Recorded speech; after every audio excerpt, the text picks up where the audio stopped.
our clients is that there's many different door styles and the ways that the door styles can be applied to the cabinetry.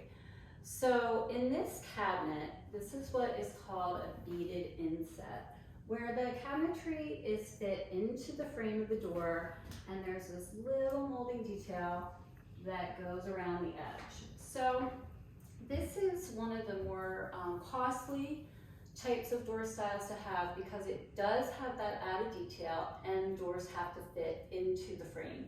So it takes a little bit longer to manufacture them and to actually make them. So that is one type.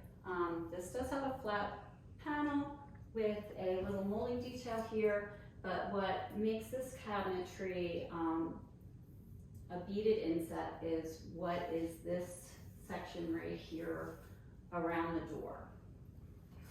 On this cabinet, this is something that I really had fun designing.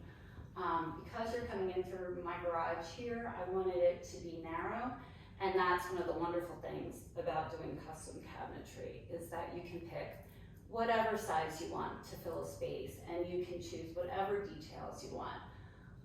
I love china, my mother loves china, inherited things. I wanted a place to showcase these things, and I do change them seasonally, and it's just kind of fun for me to have a place to display some of my china.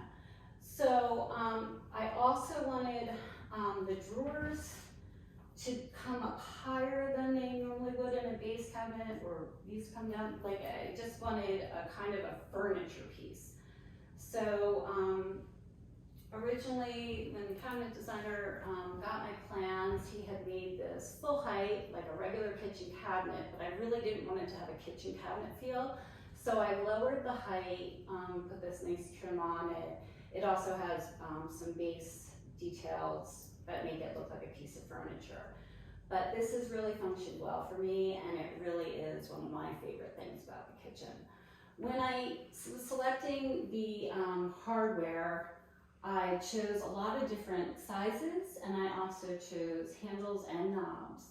And usually what's customary is to put knobs on drawers and handles on drawers. But on this piece, I decided to do the double knobs on the long drawers, and it just gives it a little bit of a different feel, and doing something as simple as changing what's expected for the hardware can really give you a custom punch.